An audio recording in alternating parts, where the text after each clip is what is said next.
ZEE5 app download करें और देखें पूरे एपिसोड बिल्कुल फ्री। आयुष, आयुष, आयुष, मलिष्का। यस भाभी, इट्स मलिष्का। पर आयुष, मुझे विश्वास नहीं हो रहा। मतलब मलिष्का ऐसा क्यों लग रहा है तुम्हें? कोई तो वजह होगी ना कि कैसे कैसे पता चला? भाभी फीलिंग, गट फीलिंग बोल रही है मेरी, और मुझे लग रहा है ऑनेस्टली यहाँ से और यहाँ से भी। भाभी अच्छा, आप मुझे एक बात बताओ, ऐसी पूरी दुनिया में ऐसा कौन सा इंसान है जो आपको नुकसान पहुंचाना चाहेगा इस लेवल पे जाके, ऐसी हरकतों से, इस लेवल की चोट? भाभी आप हो ही इतने अच्छे कि आपको कोई दुश्मन हो ही नहीं सकता पूरी दुनिया में ना। आपका सिर्फ एक ही दुश्मन है, ये मलिष्का। और उससे भी दुश्मनी आपकी सिर्फ ऋषि भाई के चक्कर में हो गई है। आप ऋषि भाई से अलग नहीं हो पा रहे हो, इस चक्कर में उसकी शादी नहीं हो पा रही ऋषि भाई से, तो बस अपने और ऋषि भाई के बीच में से हटाना चाहती है आपको। That's it. ऐसे हटाएगी जान से मार के? आयुष, मैं जानती हूँ कि मलिष्का मुझे पसंद नहीं करती है, ऋषि की वजह से हो, जो भी हो, ऋषि को चाहती है वो, लेकिन इस हद तक नहीं गिर सकती ना मलिष्का। मुझे अभी भी विश्वास नहीं हो रहा है बस। और तुम्हें लग रहा है ना, तो तुम्हें गलत भी तो लग सकता है। हाँ भाभी, लग सकता है, ये राइट, बट जिस लेवल पे जाके आज जो इंसिडेंट हुआ है आपके साथ, ये जो भी हुआ है, आई एम सॉरी, बट मैं सोचने मजबूर हो गया कि इन सब चीजों के पीछे मलिष्का का ही हाथ है। ये क्या है? ये नकली दाढ़ी भाभी, ये उसी पंडित की दाढ़ी है जो हमारे घर पूजा करने आया था, जिसने आपको कलश अभिषेक करने के लिए बोला था, जिस कलश को आपने छुआ और आपको शॉक लग गया। पता है भाभी मुझे दाढ़ी मिली कहाँ से? गेस्ट रूम के नीचे, वहाँ बाहर से। और एक और बात, मुझे उस गेस्ट रूम में कुछ गिरने की आवाज भी आई थी। लेकिन आयुष, गेस्ट रूम में तो मैं ही थी और मैंने तो कुछ नहीं गिराया। एग्जैक्टली। अगर आपने नहीं गिराया तो किसने गिराया? इसका मतलब गेस्ट रूम में कोई और भी था। और कोई और क्या था? ये नकली पंडित ही था वहाँ पर।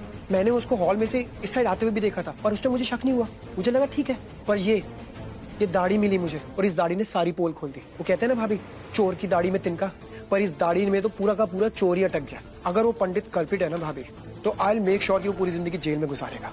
देखिए इस दाढ़ी को भाभी, ये दाढ़ी उस पंडित की है जो गेस्ट रूम में गया। क्या वो गेस्ट रूम से बाहर भाग सकता है? नहीं भाग सकता, कोई चांस ही नहीं, इम्पॉसिबल। नीचे इंस्पेक्टर खड़ी हुई है, कहाँ से भागेगा? इसका मतलब कि वो नकली पंडित अभी भी गेस्ट रूम में है।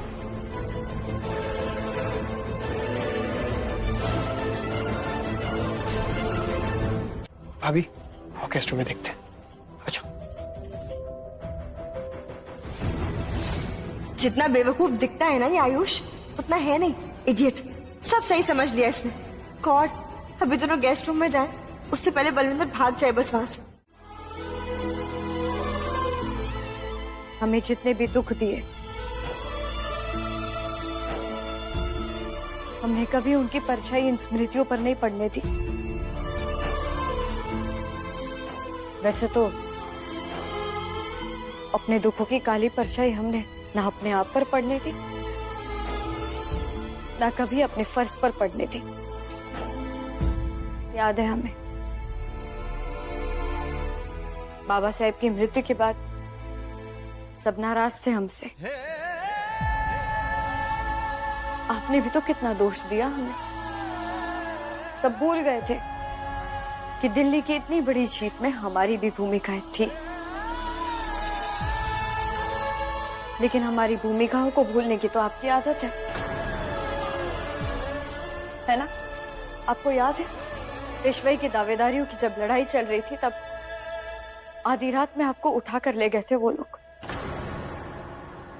कौन आया था बचाने? बाजीराव। हम आए थे अकेले। जब चीमा जी का अपहरण हुआ था, हमने अपने बाबा को, अपने पिता को कारागार में डाला। चीमा जी को सही सलामत सुरक्षित वापस घर लौटाया। क्यों? क्योंकि ये परिवार हमारे लिए सब कुछ है। ये घर हमारे लिए हमारा सब कुछ है। लेकिन आपके लिए आप भूल गए कि इस पेशवाई के लिए अगर हम अपने आप को समर्पित नहीं करते, तो आपके रणभूमि में जाते ही आपकी पदवी, आपकी गद्दी आपसे छीन ली जाती। हम पत्नी भी बने और आपकी परछाई भी बनी, अब वो भी भूल गए। आज तुम्हें क्या हो गया काशी? आदत नहीं है तुम्हारे मुंह से खुद की तारीफ सुनने की। लेकिन आजकल आपको सीधी बातें समझ कहाँ आती है बाजीराव। इसलिए अपने आप की बढ़ाई करके अगर हमें नर्क में भी क्यों ना जाना पड़े हम जाएंगे, लेकिन हम आपको रोक कर रहेंगे। ये साम्राज्य जो हम दोनों ने मिलकर बनाया हम उसे बर्बाद नहीं होने देंगे। जब तुम जानती हो कि मेरे मन में क्या चल रहा है तो ये भी जानती होगी कि मैं जो करने जा रहा हूं वो करने से मुझे कोई रोक नहीं सकता। काशी तुम समझो, मस्तानी के लिए लोगों की नफरत घृणा में बदलती जा रही है। उसके लिए लोग अचानक मुझसे इतनी नफरत क्यों करने लगे हैं? अभी कुछ दिन पहले तो सब मुझे इतना प्यार कर रहे थे, तो अचानक इतनी नफरत क्यों? कोई नफरत नहीं करता तुमसे, ये बस सिर्फ तुम्हारे दिमाग में है। हम बस कुछ गलत चीजें सही करने की कोशिश कर रहे हैं। अभी जरूरी तो नहीं ना कि अब तक जो गलत होता आ रहा है वो आगे भी ऐसे ही गलत होता रहे। अब तक किसी का ध्यान नहीं गया उस पे, तो आगे भी ना जाए। पल्लवी, तुम अपनी लाइफ की ना सबसे बड़ी गलती कर रही हो। समझ ही नहीं रही हो कि तुम्हारा सच जरूरी नहीं है कि हम सबका सच हो। तुम्हारी नजर का आधा भरा हुआ ग्लास हमारी नजर का आधा खाली ग्लास भी तो हो सकता है ना। तुम्हें क्यों नहीं समझ रही हो कि तुम रिया के साथ साथ उसके होने वाले बच्चे को भी इन्वॉल्व कर रही हो। और रिया ना इस पूरी फैमिली को बहुत प्यार करती है, हर्ट नहीं करना चाहती। इसीलिए उसने ये सब प्लान बनाया ताकि सच सबके सामने आए। प्लान तो झूठ के लिए होता है ना, सच को प्लानिंग की जरूरत नहीं होती, सच बस कह दिया जाता है। हाँ तो बताया था ना रिया ने प्राची का सच। और आपको लगता है जो रिया बोलेगी वो हम मान लेंगे? सच हिम्मत के साथ बोला जाता है, बेशर्मी के साथ नहीं। हम हिम्मत का काम ही कर रहे हैं शाहना, जो सच सबके सामने ला रहे हैं।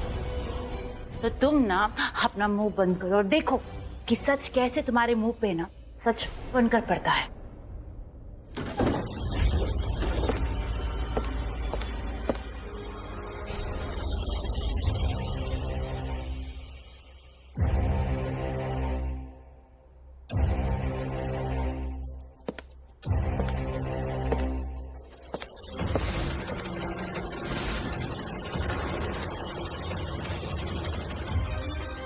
Congratulations, ma'am, congratulations.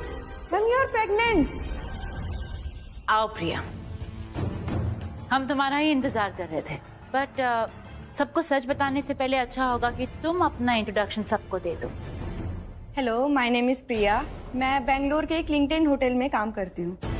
मुझे इस सब के बारे में बिल्कुल पता नहीं चलता अगर उस दिन सिड पार्टी में नहीं आया होता। वो पार्टी में आया, मैंने उसे देखा। जानते हो मैंने क्या देखा? मैंने देखा कि प्राची और सिड दोनों एक कमरे में थे। मैं तुम्हें मिलने आया, तुम्हें और बेबी को बहुत मिस कर रहा था ना, तुम्हें देखने आया था। दोनों ने एक दूसरे को गले लगाया हुआ था। नहीं, थोड़ा सा। प्राची, प्राची, प्राची। सिड प्राची को दिलासा दे रहा था, बोल रहा था कि किसी को बताने की कोई जरूरत नहीं है, चुपचाप इस घर से निकल जाओ। देखो मैं यहाँ आया था ना, ये किसी को बताना मत। डोंट वरी, मैं नहीं बताऊंगी, आई प्रॉमिस। अरे आराम से लगी तो नहीं आपको? आप बैठिए, मैं देखती हूँ। हे अंजलि, यू ओके? हाँ, I am fine. So sorry about this यार। वैसे ऋषभ जी ने कैसे रिएक्ट किया? किस बात पे?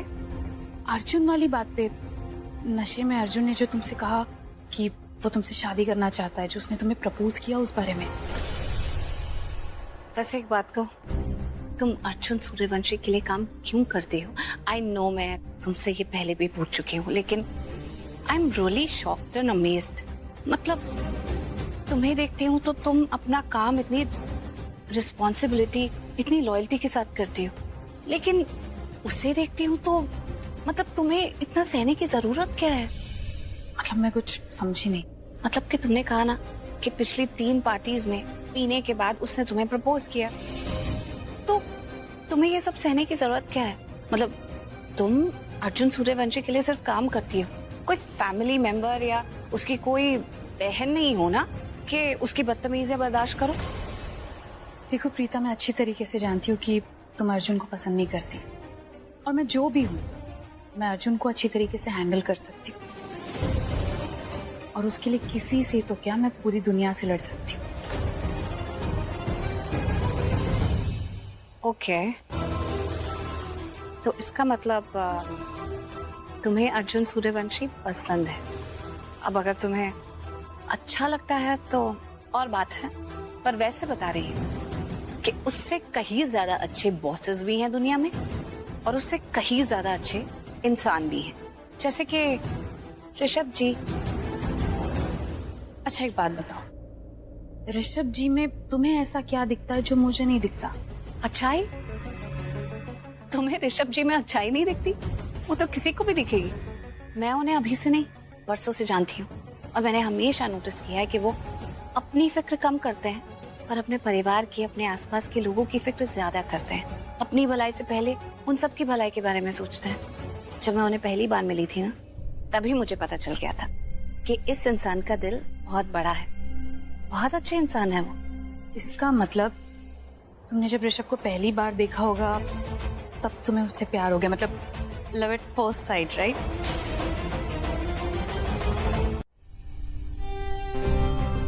नो,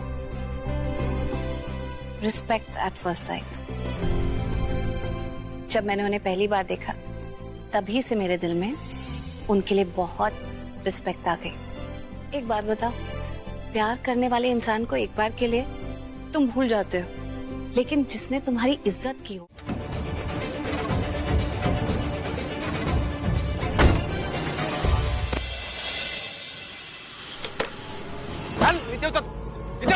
अरे क्या कर रहे हैं आप? अरे रुकिए, क्या क्या कर रहे हैं आप? आप क्या कर रहे हैं? ये क्या कर रहे हैं आप? देख छोरी, हम यूनियन से हैं, हमारा धरना प्रदर्शन चल रहा है, दिख न रहा तने? कोई एम्बुलेंस नहीं ले जा सकता, हमारे यूनियन के नियम के खिलाफ है ये। क्या वो लोग अंबाला में फंस गए? एक्चुअली यूनियन की स्ट्राइक की वजह से ड्राइवर एम्बुलेंस लेके यहाँ नहीं आ सकता। ओह गॉड। अतेज, हाँ, तू क्यों नहीं चला जाता? चाचू, अगर मैं अंबाला के लिए अभी भी निकलूं ना तो मैं वापस अंबाला से नहीं आ पाऊंगा। हमारे पास सिर्फ 1 घंटा 10 मिनट ही बचे हैं। मंजरी ऑलरेडी वहाँ पे, उसके साथ कोऑर्डिनेट कर लेते, आई एम श्योर कि वो कोई ना कोई हल जरूर निकाल देगी।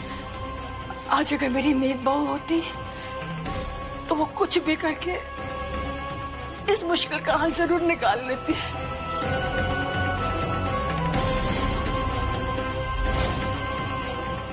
देखिए, मैं आपके सामने विनती करती हूँ, आप प्लीज मुझे एम्बुलेंस ले जाने दीजिए। माँ, मेरे पप्पा जी हॉस्पिटल में जिंदगी और मौत से लड़ रहे हैं। अगर मैं उनके पास एम्बुलेंस लेकर टाइम पर नहीं पहुँची तो कुछ भी हो सकता है। आप किसी की जान की कीमत पर अपनी मांगे पूरी करके चैन से तो नहीं जी पाएंगे ना। हाँ प्लीज, 1 घंटे का समय बचा है, मुझे जल्द से जल्द चंडीगढ़ पहुँचना है। प्लीज एक छोरी, चाबी तो ना मिलेगी तन्ने, हमारे खातिर यूनियन के नियम ना बदले जा सके हैं।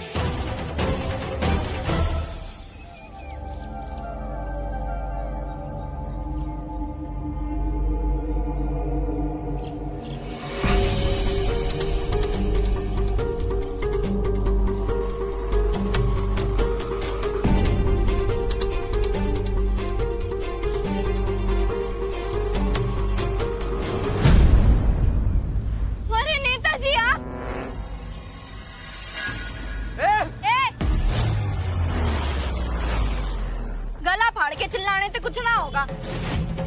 तेरा यो धरना प्रदर्शन यो हरियाणा में चल रहा है ना, और जिससे तू पंगा लेने की कोशिश कर रहा है ना, यानी कि मैं भी हरियाणा की धाकड़ चोरी हूँ, और यो एम्बुलेंस चंडीगढ़ की। और वैसे भी एम्बुलेंस ने क्या पता कि उसे यहाँ धरना प्रदर्शन में बैठना है या चंडीगढ़ जाना है। तो देख भाई, चाबी जिसके हाथ, गाड़ी उसके साथ। मैं भी मीत उस्ताद। देखती हूँ कि एम्बुलेंस बनने ले जाने थे कौन रोकता है।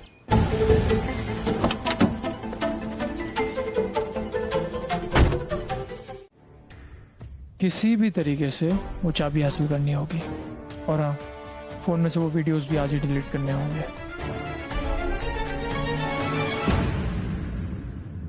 परित्राणाय साधूनां विनाशाय च दुष्कृतां धर्म संस्थापनार्थाय संभवामि युगे युगे। बेटा, गोपाल जी को तो जन्म ही बुराइयन के नाश करने के लिए भयो, और उनके जन्मदिन से अच्छा कोई शुभ अवसर है ही ना सके। और बेटा मुझे पूरा भरोसा है तुम दोनों पे कि आज तुम सारे सबूत मिटाए दोगे और धीरे धीरे पूरे परिवार को साथ ले आओगे। पर एक बात को अफसोस है कि ये पहली जन्माष्टमी होगी जब मैं अपने घर पे अपने परिवार के साथ ना आया हूं। दद्दू, हाँ बेटा, बंसीपट में गोपाल का जन्म हो और आप ना हो, ये कैसे हो सकता है?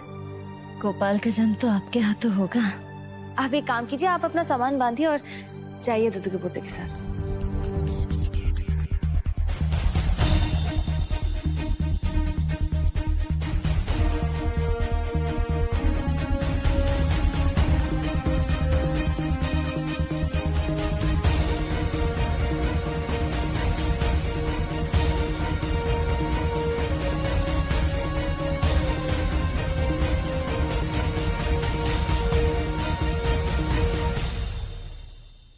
बेटा हम तो अकेला छोड़ के ना जा सके।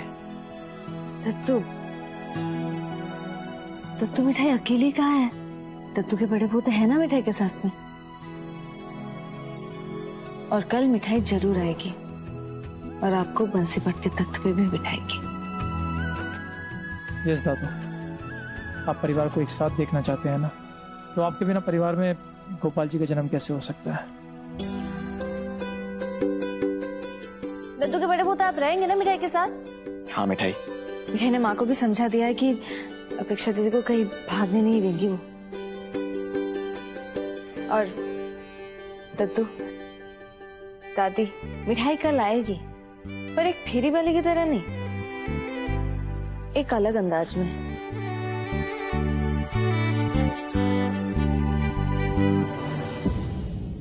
दादू दादी प्लीज चलिए, सिर्फ 6 घंटे बचे हैं कृष्ण जन्म में। और हाँ, सर को यकीन दिलाना होगा कि मैंने आप लोगों को मिठाई से बचाया और घर में लेकर आया।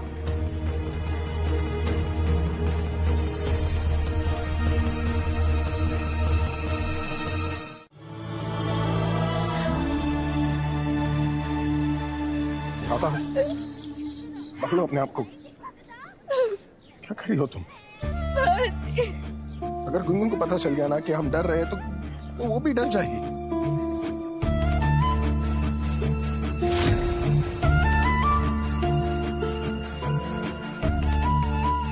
हमारा विश्वास ही ना हमारी ताकत है।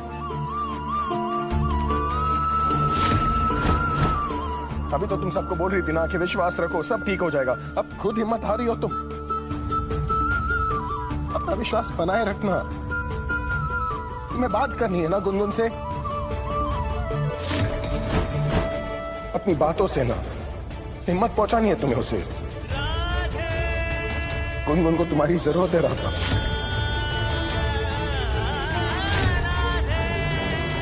हाँ?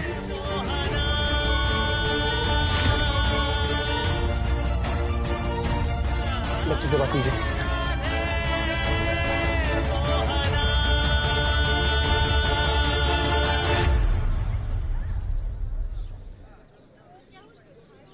गुनगुन, गुनगुन कुछ बोलिए ना।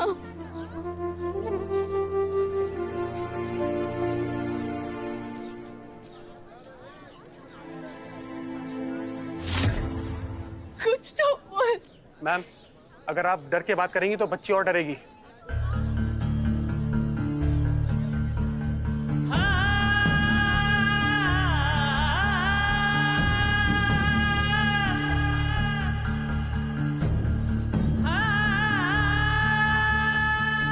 गुनगुन, मुझे बहुत डर लग रहा है।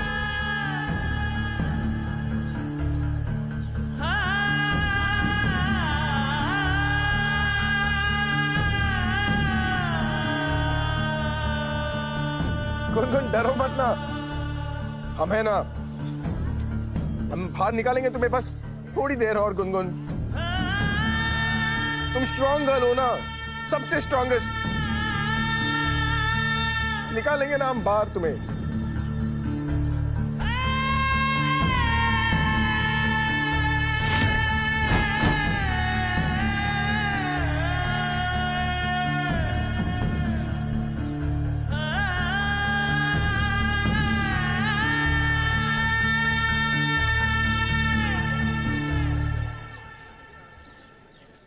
गुनगुन, हमें पता है आप बिल्कुल नहीं डर रही हैं, है ना?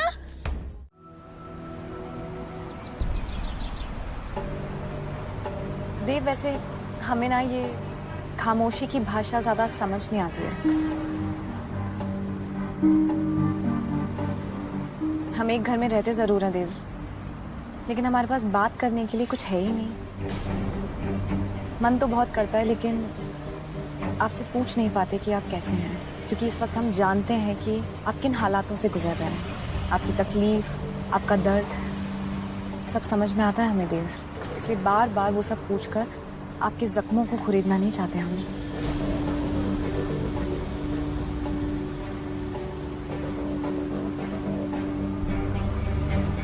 अब जब तक गाड़ी चल रही है तब तक हम कुछ बात तो कर ही सकते हैं ना, तो आप ही हमसे पूछ लीजिए कि हम कैसे हैं।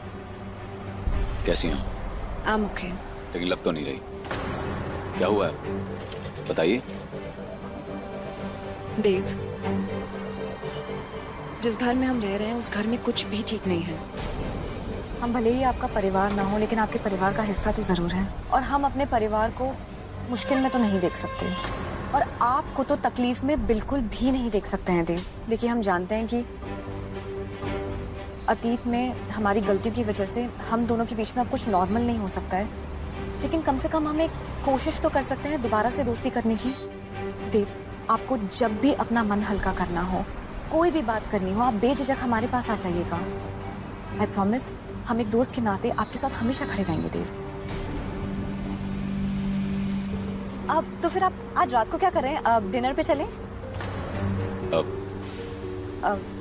हमारा मतलब है कि हम एक दोस्त की हैसियत से ही पूछ रहे हैं, आप गलत मत समझिएगा। I'm really sorry वामिका, लेकिन मुझे अभी ये सब ठीक नहीं लग रहा है। Anyways, आपको उतारना कहाँ पर? ओह नो, ये तो मैंने सोचा ही नहीं कि कहाँ उतरूंगी। क्या करूं?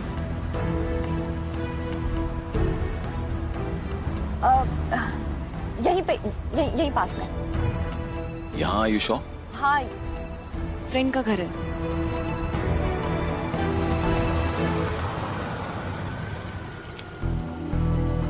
Thank you.